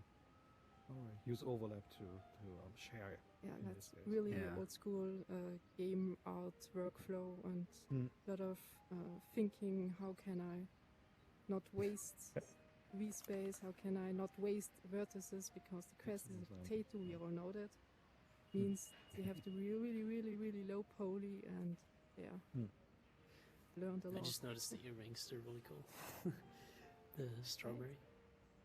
The detail is great. Yeah, it's not that bad. For this asset, I put every extra texture in one UV space, of course, because of the draw calls here, and that's why those textures are quite blurry, and those are not blurry because they should be 2K. Now they are like, what, 512 or something like that. Because I had sleep. And we have outline system, or the outlines. Oh god. That's a topic. So we had a shader, which made the outline. But then we found out the shader is stupid because it adds a draw call on every asset, which has this. So We had the exact same problem. Yeah, and we I wanted made, to ask you, Davey, later. I want to know how you did it. Oh, yeah. Later on. Yeah, for we sure. we also a solution and it was the old school outlines. Like they don't have old school outline because I don't know how Spatial Ape handles blackface culling. But now I make the assets, duplicate it, extrude it along their vertex normals, invert the shells, put it on the same UV map on a small black place, and now I can batch it on the asset.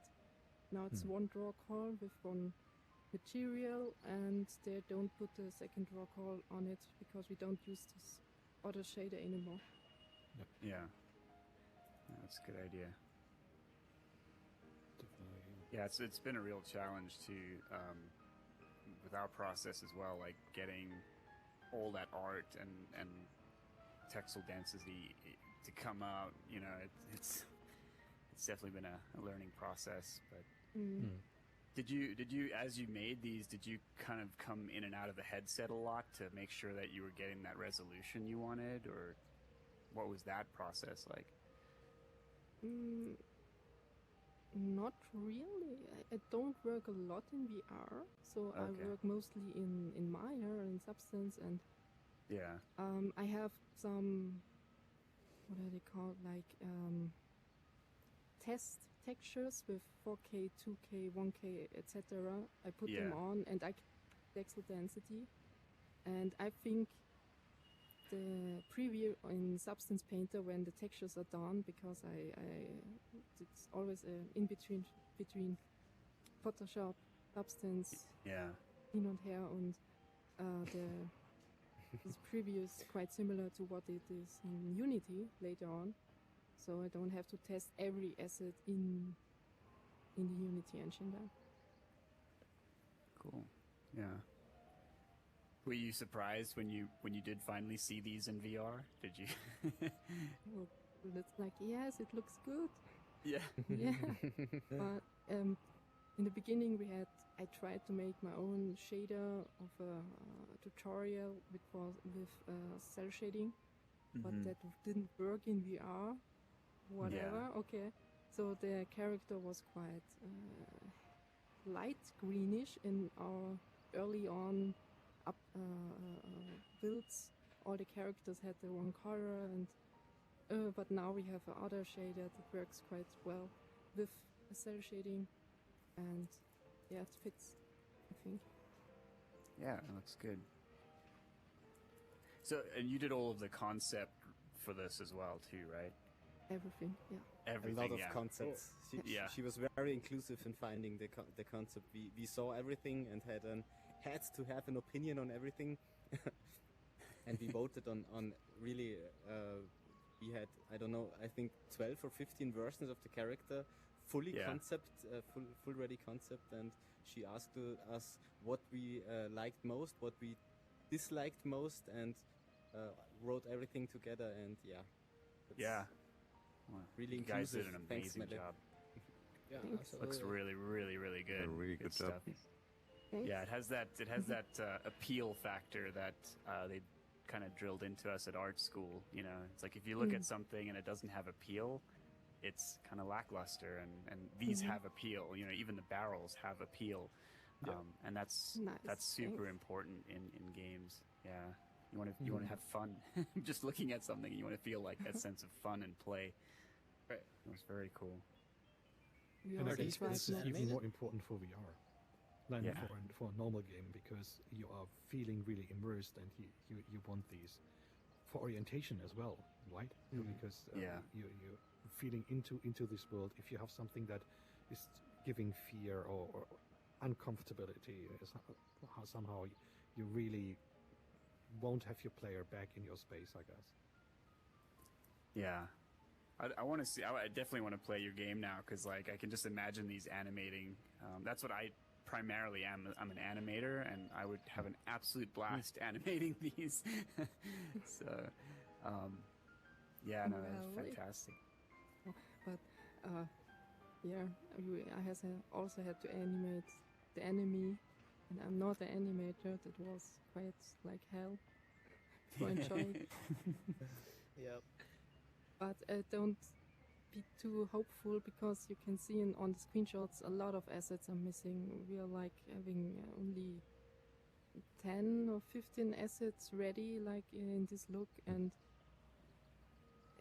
I mean the workflow for this art style is nevertheless really long because they're all and I try to I will try to make something automatic, like I will try to make my aquarelle watercolor textures as a tileable material, so I can put it in Substance Painter and use it right there without using Photoshop, so I can spend a little bit time.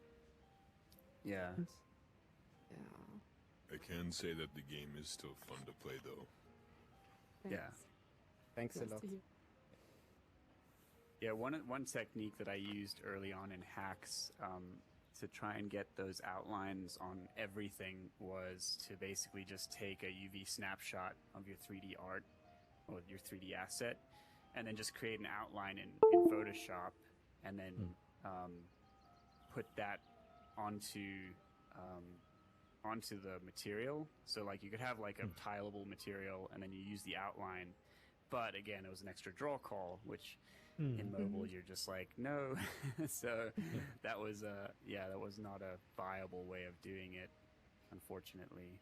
But it could be a fast way to do some of like the less like hero pieces, maybe some of the background pieces, is to do that way. Just have like a, you know, just a texture and then just throw the outlines on it. Especially for like the environment stuff, because it's not going to be like up close. Thing is, they have unique texture sets, but because of overlapping stuff, you can't. I was thinking of a curvature map. I could use Substance Painter curvature map, then a generator to put the highlights on all those curvatures where they have right now a little bit of hatchings and outlines, but I can't bake them because the UV maps are not prepared for baking. They're prepared for the crest, for potato, two saves, UV space, and the texture space. That's Yeah. Do you bake your lighting in the environment, or do you use my programmer stuff? You do bake the lighting. Currently, we do not bake the lighting. No. Well. We should. Yeah, Definitely helps out. Yeah, because we use two UV sets. So we have one for textures and then one for lighting, and that way we can bake the lighting and get like all that cool shadow stuff going on. In my internship, we also worked on VR stuff, and there we baked the lighting as a AO map in V-Ray in Maya as a second UV map, so we can import it into Unity and have a much cleaner and nicer look of all the environment. Yeah. I don't think our world does actually need a light bake because we're using cell shading, and cell shading are not really bakeable. Yeah. Yeah. Yeah. I mean, I haven't played your game, so I'm speaking from ignorance here as far as what you guys are actually doing. But yeah, it makes sense. Am I one of the few people here that doesn't know half the stuff you guys are talking about? I'm in that boat. Possible. Oh yeah. Yeah. Well, like artists game dev sometimes. talk. Yeah, artists sometimes have to endure the hours of programming talk and, you know, endless loops, which now we are even. Tables of turns. Davey's usually on the other end of that one. Yeah. Christian and I will be just going on and on about something, and he's just like, okay. I'll just done. leave him on Discord. Like, you guys, I'm just going to go and work on something. Yeah. Yeah. So Davey, very cool. how did you solve outlines in your? I saw your video, and it looks like on every asset there's an outline. That's a lot in of the outlines. environment. Yeah, in the environment there is. So I developed a way of creating assets in the environment that is quite tedious. So I'm texturing it and outlining it as I'm making it.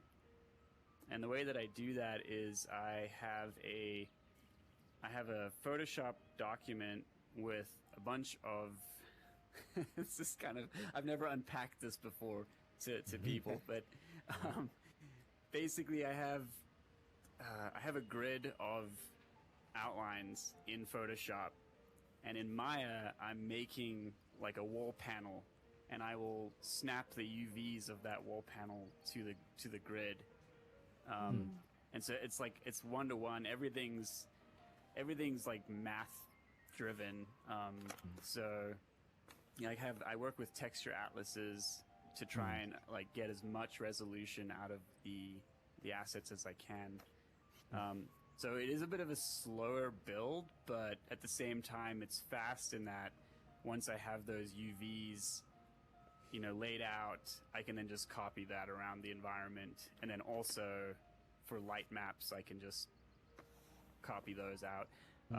But the process is, it's essentially create a texture with a bunch of different like grid shaped things and then snap the UVs, and I'm doing both at the same time. So I'm building like a pillar and I'm dividing the pillar the way that I want it, and then I'll take those pieces and I'll put them onto the Photoshop dock, and if that doesn't work, then I'll go into Illustrator and adjust the grid, put it in Photoshop, check it out in Maya. And so it's like this kind of it's a weird pipeline, but at the same time what it gives us is just a tremendous amount of texel resolution. And that's what I've started off, like in the early stages of HAX. I spent a couple days just looking in VR, like walking up to a wall and seeing like how dense are these pixels, and you know, should I get more resolution in there? And so what I'd do is I would resize these prototype pieces, and I would put them in VR and have a look at them, and then I would put them in Photoshop, and I'd back and forth, and then eventually I got to a place where I had like the right texel density, and then I would work from there. So I'd build like, you know, in HAX we have, you know, these wall panels, and then we have like this kind of data strip along the wall, and so I'd, you know, create a bunch of those in the texture atlas so that I could randomize them throughout the level. But it was just like a very, I didn't just model first. I modeled and I textured at the same time, and I UV mapped all at the same time. So it's a very like strange way about going, you know, a way of going about 3D modeling and texturing. But it was the only way that I knew how to get that resolution that we wanted. Because there's nothing worse than, you know, like walking up to an asset in VR and it just falls apart. You know, like it's really sad when you do that. You know, you walk up to something, you're like, oh, that looks so cool, and you go over there and it's like, it's just a mess, you know. And so I wanted to avoid that, and what it's led to is kind of interesting, because now I have this Maya file just filled with modular pieces that I'm snapping together a level, and I know that I can trust that it's going to light well, and it's going to, you know, render really well. It's going to give me all the resolution I need. Cool. So it's been a crazy process, but it's working out. So what's the biggest texture in that case, or the biggest atlas, pixel-wise? They're all 2K atlases. 2K, okay. Yeah. I've been told by Christian, our other software guy, that I'm not allowed to go 4K. So he's like, you know, he just wants everything 2K for performance, and so I've been working within those parameters. And so like the robots over there, that's just one 2K texture atlas. So I'm stacking a lot of UVs. So I create like I have like different quadrants of, you know, like rubber and, you know, fabric and like abstract text stuff, and I'll just like model and then like put things on the texture, and then I'll add to the texture where I feel like it's needed. And I've developed these character atlases that I can very quickly change the camo, change the color, and then just ship a new camo. So it takes me about 4 hours to create a new character texture. Oh. So just that's one of the things that we want players to unlock as this game grows, is to be able to just unlock lots of textures, or camos rather. Because FPS it's all about grind. It's all about like unlocking the next thing, and I didn't want to spend a long time making one character camo, because I don't have the resources for that. So I went the texture atlas route. Cool. Thanks. Yeah. But I should probably get back to I work. still don't know half the stuff you're talking about. Know a little bit of it, man. I've seen your 3D modeling. A little Stay bit. in here No for another textures. 2 I weeks. can't do textures if it's save my life. But It's tough for sure. I tried it for about a summer and I gave up. Yeah. I mean, I think was you're not 14, alone. so that's probably why I gave up. Oh. But yeah. Yeah, that's usually the case.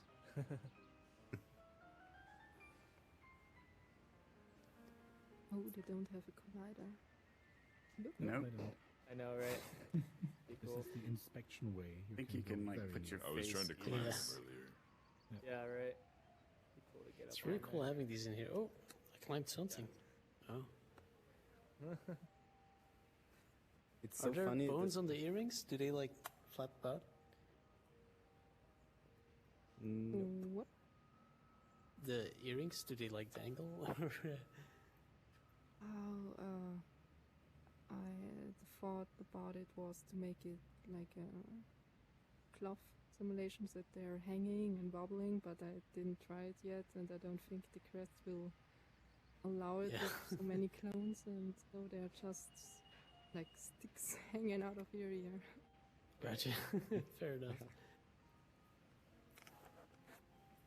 It's so funny I mean, in our a very game. simple animation could maybe do like just 3 keyframes for that stuff. So just minimal movement in this case. Yeah, I thought the same.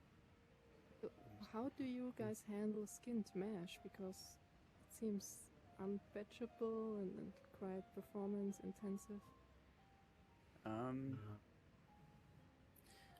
Well, we rigged with as few bones as possible, and we also, the whole rig is, I think, I'm trying to think.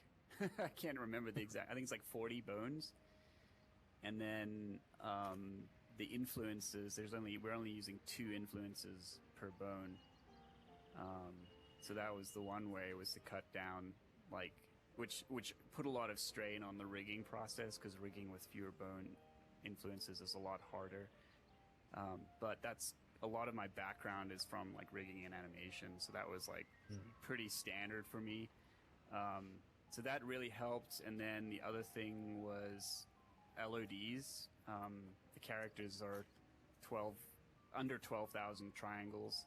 And then, the moment you get from me to you away, it goes down to 7,000. And then from me to Philip, it goes down to, 5,000. So it just very quickly, reduces. A lot, yeah. Yeah, the LODs really help a lot. And then, unfortunately, it's a lot of work to do those, but, you've got to do that kind of work to run well on a mobile headset. Mm-hmm. And then... But why don't you use a package? Aren't we using a package right now for this LOD stuff? Slavko, I think Slavko tried something out to improve the performance last week, and I don't know if he used a plugin. Do we use a plugin for combining a mesh combiner or something, or for I don't know. loading? For loading? Well, there is a plugin, but right now we're just doing it by hands. I mean, I just tried it out recently by actually importing it into the Unreal Engine and using their lot system because that's pretty nifty and works Yeah. well with automatic loading. Yeah, I did manual loading just because I care so much about my characters. I don't want to put them through the auto load process. Fair enough. But we definitely have gone through the auto loading process a few times, and I just Doesn't turn out very well for us. couldn't. Also, the way that I made my characters, I'm using the UV borders as like texture borders. So like if you load that, it starts just getting really messy, as you can imagine. Yeah. Which is the reason we couldn't ultimately load automatically. Yeah. But why aren't you allowed to use 4K? Like, why do you allow me to use 4K? Why?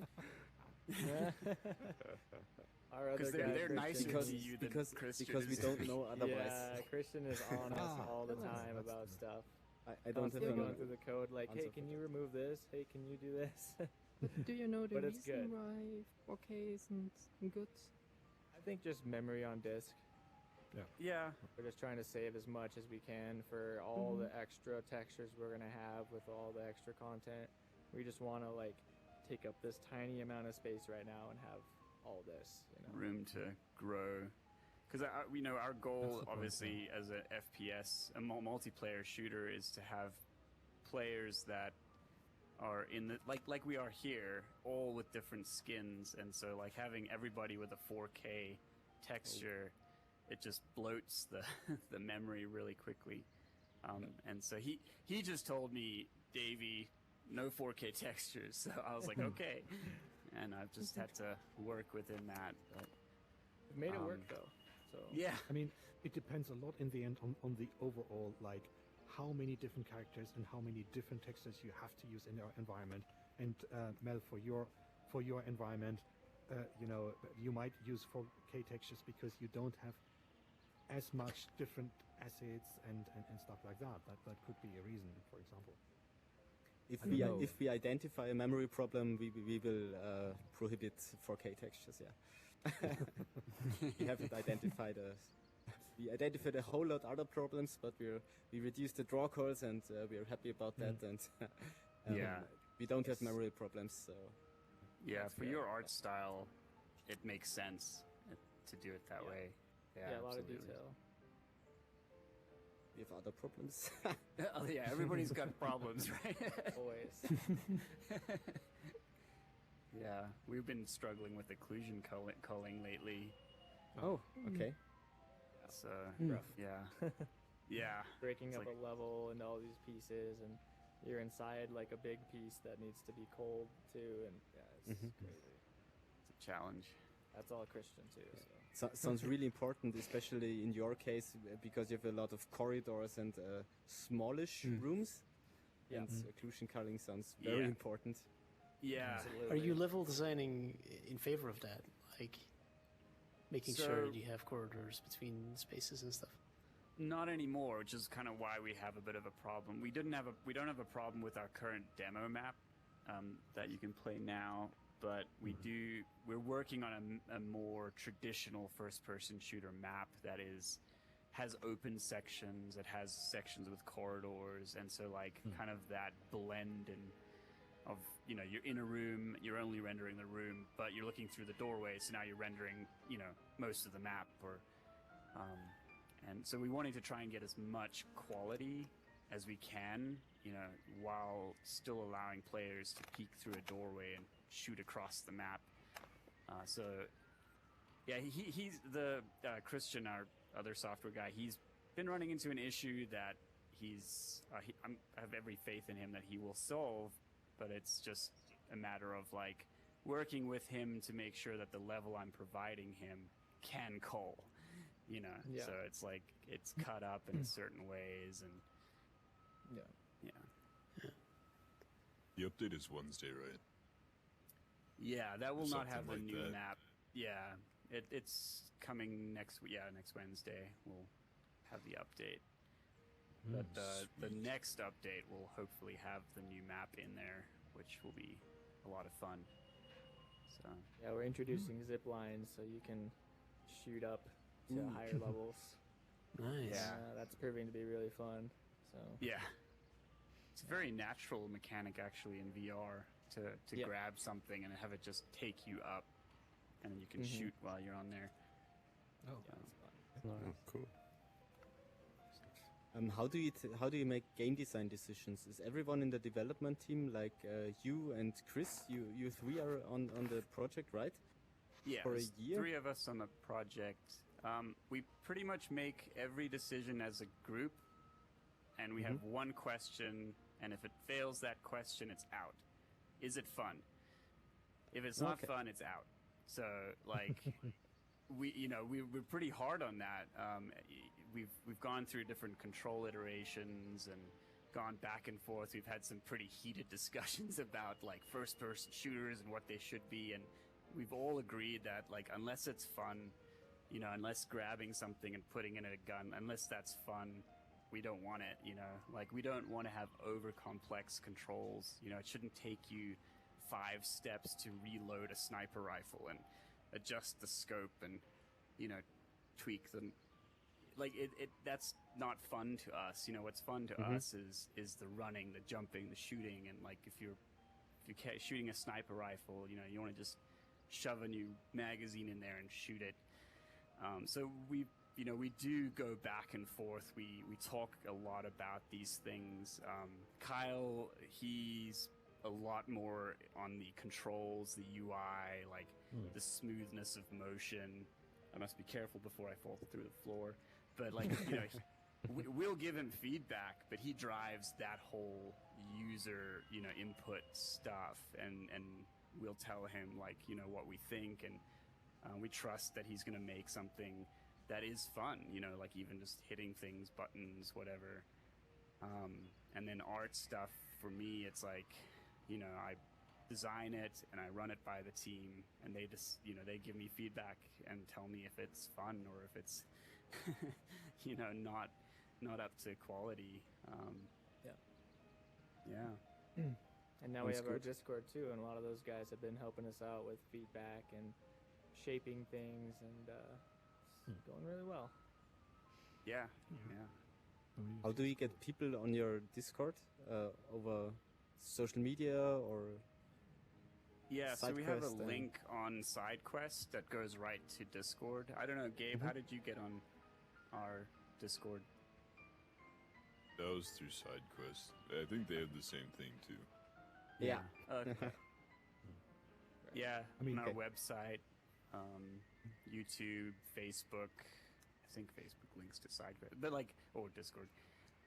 Yeah, just everything. We're trying to get people onto Discord because that's where our community lives. Yeah. Good. So what would be, in the end, in my opinion, what would happen for all of you guys as the developers if there was no side quest? It would be tough. It would be really tough. That's the point, because I think most people here are more or less meeting because they have this chance to present their work, and people were adopting it and directly saying like, oh cool, I can have 20, 40, 50, 60 more apps for free and test them. And you could still probably put something on, again, a Discord or your website, but how to get the people there? So without SideQuest, I think it would be SideQuest is extremely massive. Very hard. SideQuest is massive. Yeah. That's where it all started for us, definitely. Yeah. SideQuest is one of those things that I think if it didn't exist, it would soon exist just based on the need. So I'm glad it exists, but yeah, I think that it's one of those things that everybody would have craved so hard that it would have just become a thing. Yep. And we had basically zero following on everything until we released the demo, and then actually an influencer played our demo and made a video and tagged us on Twitter, and that just got the ball rolling for us. Awesome. Nice. So, yeah. Super cool. We accidentally released on SideQuest. That's how our ball got rolling. Oh, really? Arnold Did you released. accidentally? Accidentally. Yeah, the link didn't work. anymore, and we had to press the publish button, and yeah, that's how basically. There you go. Forced to publish. Was it a happy accident? Very happy accident, and and very much an accident. Yeah. Yeah, that's funny. Yeah. Are Well, you I guys gotta get. doing? Or just one question: are you guys doing it full time as a job, your game, or in your free time? It's Full-time plus. Full-time and plus. So yeah, we're bootstrapping the whole thing. Friends and Nice. family funded. Significant others for us are cool. basically got our backs, and they're investing so much into us. So it's completely full-time for us. You know, for a year now. We took 1 month break last year to do a client project, which that gave us a nice chunk of change to work with.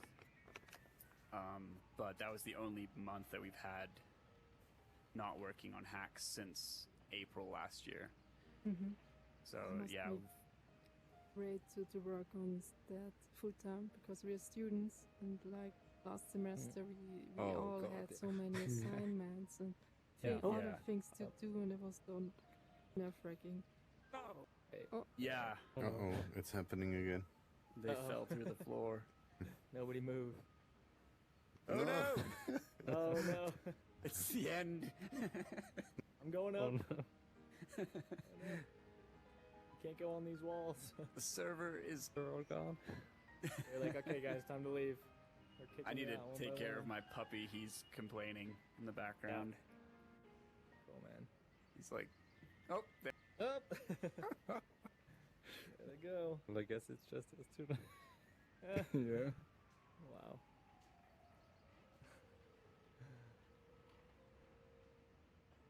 Ja. So schnell kann's gehen. Oh. Oh. Oh. Oh. It's just me now.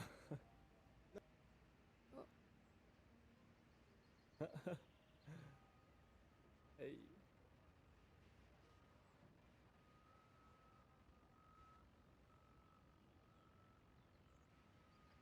Okay. Oh. Hey. Okay. Sounds good. Wow. Cannot teleport. Awesome. Well, thank you. Yeah, appreciate it.